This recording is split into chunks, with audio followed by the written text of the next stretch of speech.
Resuming debate. Reprise débat. The Honourable Member for Lanark, Frontenac and the Conservative Caucus Chair.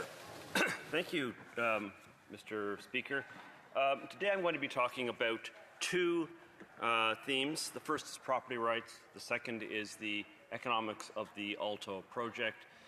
Both of these comments are in the context of the part of the Budget Implementation Act which deals with the proposed high-speed rail network and the Alto train that would run 1,000 kilometers from Quebec City to Toronto at a cost estimate of $60 to $90 billion. I'm going to start with property rights because the proposed corridor, 1,000 kilometers long, runs through my constituency. There are two proposed routes that go through my constituency, a northern route, a southern route.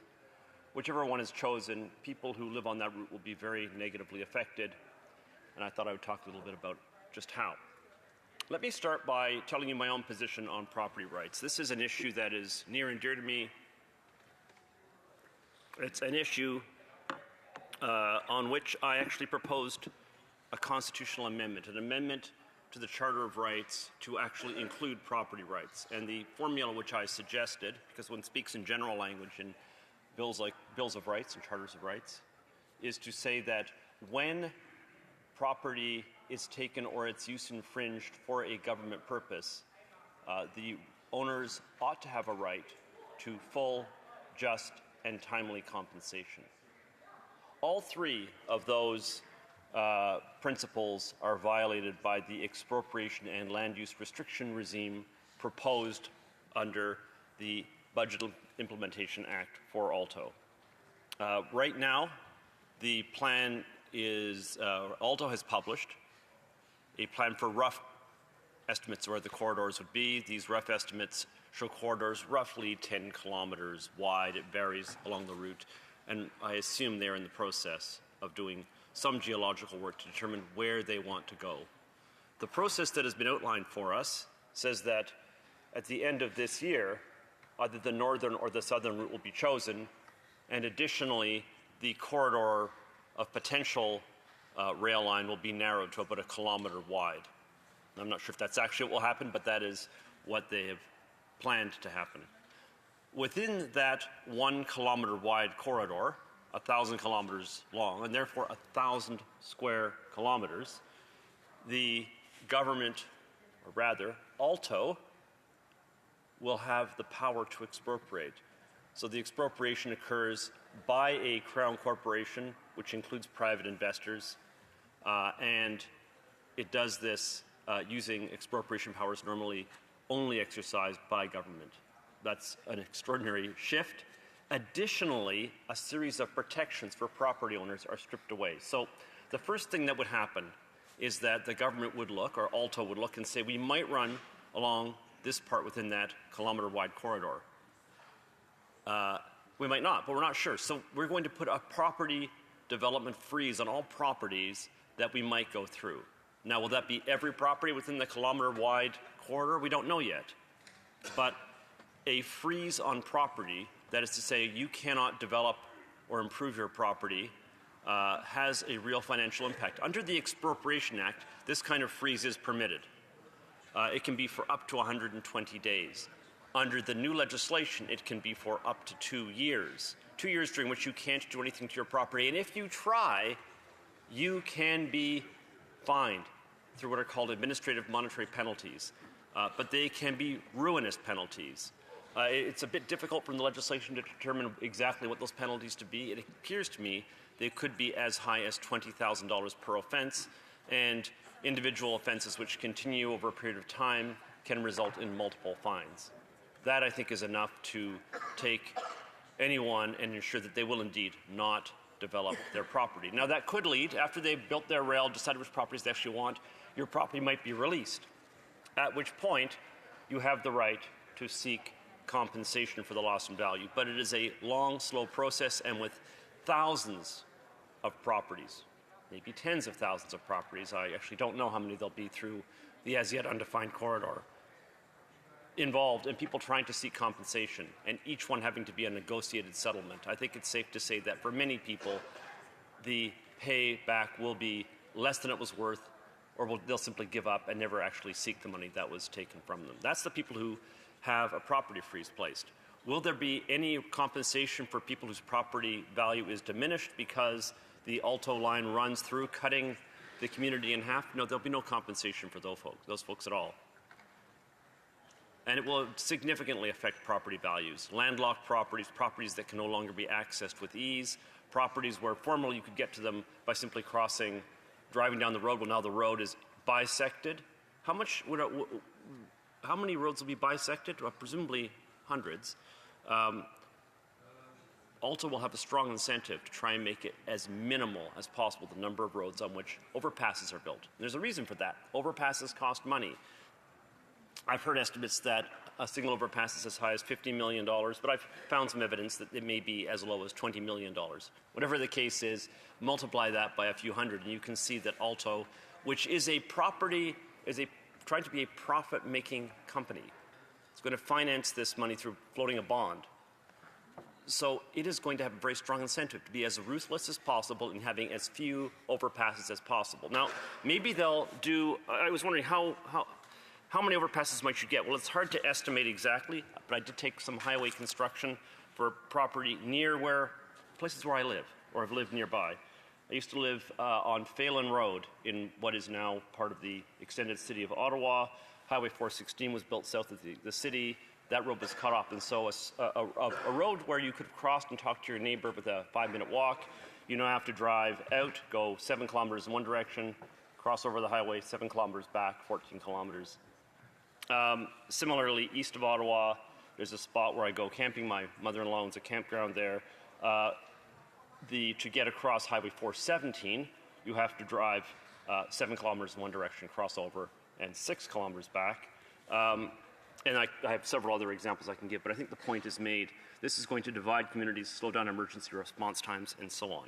Now, in the 3 remaining minutes I have, I want to talk about the costs of Alto.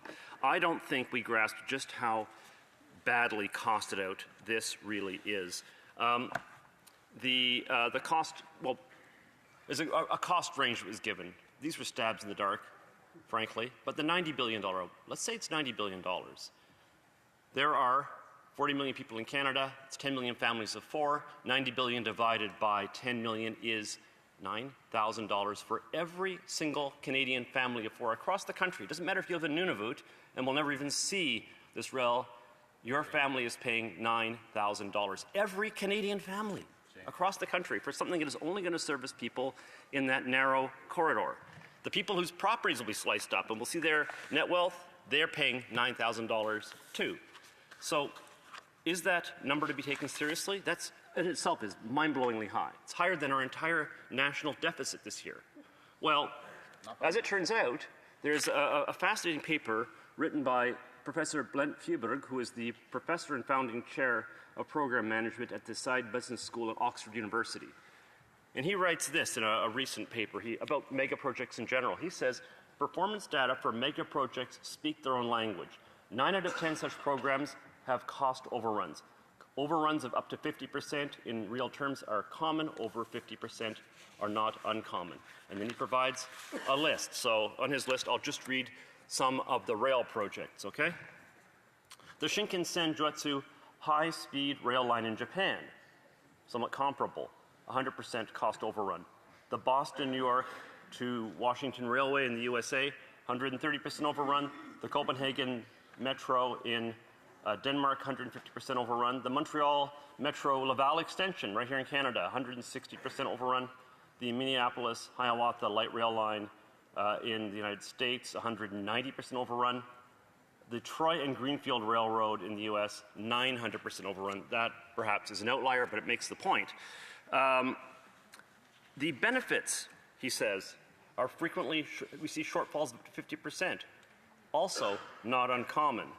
Combine, he says, combine the large cost overruns and benefit shortfalls with the fact that business cases, cost-benefit analyses, and social and environmental impact assessments are frequently at the core of, or typically at the core of planning and decision-making for major projects, and we see that such analyses can generally not be trusted. For instance, rail projects have an average cost overrun of 44.7% and an average demand shortfall Demand is below what was predicted of 51.4%.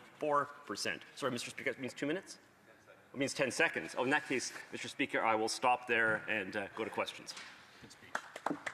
Questions and comments. The Honourable Parliamentary Secretary to the Government House Leader. Thank you, Mr. Speaker. You know, as the government moves to build Canada strong, we have members of the Conservative Party that have made it very clear that they oppose the Canada Infrastructure Bank in every way, that they oppose the Fast Train project, which is a very important project for Ontario and the province of Quebec. Based on what the member has said in regards to that particular project, I'm interested in knowing whether or not he actually supports pipelines in the province of Alberta being expanded. In particular, does he support in full the MOU that was signed off by the Premier of Alberta and the Prime Minister of Canada? The Honourable Member for Lanark-Frontenac.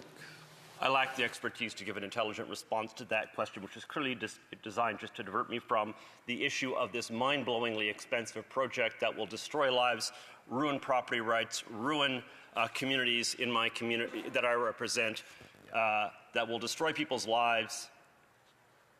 You know, that's what is at stake here. And the costs on this are going to be just insane for every single Canadian, including that member. He gets a nice big salary for his $9,000. But for people who are never going to be around this, how is this beneficial to them? Why on earth should people in British Columbia, Alberta, Newfoundland, why should they pay for this? Why so that people who live in downtown Toronto, Montreal can get back and forth and shave 90 minutes off their travel time? Look, if I lived beside the train station and I could get that benefit tomorrow, not 10 years out, and it's $9,000 for my family, I wouldn't go for it. That's a terrible cost proposition.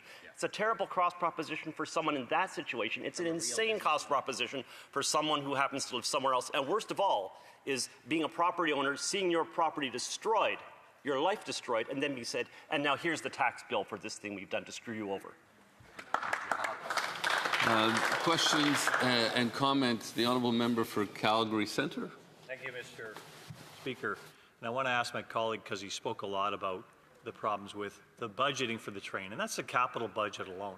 But I wonder if he could educate us a little bit as well about what he thinks the subsidy this government is going to have to give on an ongoing annual basis in order to run that train, and how much it's going to cost per Canadian or per rider in order to have a high-speed train with no passengers on it. The Honourable Member for Lanark-Frontenac. Thank you, Mr. Speaker. Well, in the end, the cost is going to be zero, because there is no way that this insane project is actually going to make its way through. Like, we do not have the money to spend $90 billion. That's the estimate. We don't have the money for that. So we'll spend $3 or $4 billion, do a series of expropriations, destroy lives, and then, like Pickering Airport, it will be shut down, unfinished, with no benefit except to the consultants. That's what's going to happen. But in the event it actually went through, there is a fascinating estimate. So Alto projects 24 million riders per year, which turns out to be significantly larger than the number of people traveling between Ottawa, Montreal, and Toronto right now by rail, air, and road combined. So somehow people who aren't traveling at all are going to start traveling because of this amazing transportation hub. But we have a pretty good idea that in practice, if the costs are not very low and the speed does not cause people don't tend to shift to rail unless the travel time is under 2 hours. So that's not likely to generate the expected ridership. That means that revenues will be very low. The subsidies will be in the multiple billions of dollars every year. Again, we can't afford this. I suspect that if anything does get built, it would be the Ottawa to Montreal part, at which point the low ridership will show the whole thing was a catastrophe and will stop halfway through, much like we did with Mirabel Airport, where it was going to be a giant airport, and once we saw the insane costs and the low usage, the whole thing was shut down. Questions and comments. The Honourable Member for Flamborough, Glanbrook, Branch North. Yes, thank you to my colleague for his excellent analysis on the ROI of the high-speed rail, and particularly the passenger levels, which are unrealistic, and there is a lack of a business case here. Let me ask, because obviously this is one of the major projects that's been designated, and when we were at committee and we supported with strong Conservative amendments to improve C5 and pass it through, we heard from a witness that said if we actually want to increase our GDP The fastest and best way to do that is to build pipelines to Tidewater and get our energy resource to Tidewater. And that's so in contrast to this investment that's proposed, that's going to benefit very few people. What is your thoughts on that? The member has 5 seconds, so I think he'll have to keep it brief. I will keep it brief, Mr. Speaker. I think the answer is that those are projects which will actually generate expansion to the GDP because we'd be exporting product, whereas this is not going to achieve that goal. That's right. Good point.